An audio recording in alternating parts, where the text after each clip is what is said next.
Hi hello ನಮಸ್ತೆ. ನಾನು ನಿಮ್ಮ ಪ್ರೀತಿಯ ಕಲ್ಪತರು ಕನ್ನಡತಿ ಭೂಮಿಕಾ. ನಮ್ಮ ತುಮಕೂರಿನಲ್ಲಿ ವಿಪರೀತ ಬಿಸಿಲು, ಮಳೆ ನಮ್ಮ ಜೊತೆ ಕಣ್ಣ ಮುಚ್ಚಲೆ ಆಟ ಆಡ್ತಿದೆ. ಬರೋ ಹಾಗೆ ಬರುತ್ತೆ, ಆದ್ರೆ ಬರೋದೇ ಇಲ್ಲ.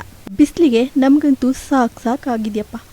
ನಾವೆಲ್ಲ ಬಿಸಿಲಿಗೆ ದುಪ್ಪಟ್ಟ ಹೊದ್ದು ಅಥವಾ ಛತ್ರಿ ಹಿಡಿದು ಹೇಗೋ ತಾಪನ ಕೊಂಚ ಕಡಿಮೆ ಮಾಡ್ಕೋತೀವಿ. ಆದ್ರೆ ಪಾಪ ಬೆಟ್ಟದಲ್ಲಿರೋ ಗಿಡ ಮರ ಎಷ್ಟು ಬಳಲಿ ಬೆಂಡಾಗಿರ್ಬೇಕಲ್ವಾ. ನಾನು ಮೊನ್ನೆ ಟೆರಸ್ ಮೇಲೆ ಓಡಾಡುವಾಗ ಗಮನಿಸಿದ್ದು ಕಣ್ಣಳತೆ ದೂರದಲ್ಲಿರೋ ಬೆಟ್ಟನ. ಬೆಳಗ್ಗೆ 9 ಗಂಟೆಗೆ ಎಷ್ಟು ಬಿಸಿಲಿತ್ತು ಅಂದ್ರೆ ಬೆಟ್ಟದ ಮೇಲೆ ಸೂರ್ಯ ಕತ್ತಲೆ ಬೆಳಕಿನ ಆಟ ಆಡದ ಹಾಗೆ ಕಾಣ್ತಿತ್ತು. ಬೆಟ್ಟನ ನೋಡ್ತಿದ್ರೆ ಮೋಡ ಕವಿದಿದೆಯೇನೋ ಅನ್ನೋ ಹಾಗೆ ಕಾಣ್ತಿತ್ತು. ಆದ್ರೆ ಅದು ಬಿಸಿಲಿನ ಕಿರಣಗಳಿಂದ ಬೆಟ್ಟ ಮುಚ್ಚಿ ಹೋಗಿತ್ತು.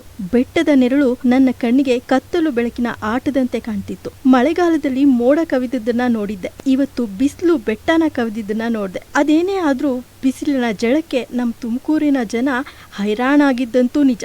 ಬಾರೋ ಮಳೆರಾಯ ಅಂತ ದೇವರಲ್ಲಿ ಅದೆಷ್ಟು ಮೊರೆ ಇಡ್ತಿದೀವಿ, ಪ್ಲೀಸ್ ಬೇಗ ಬಾರೋ.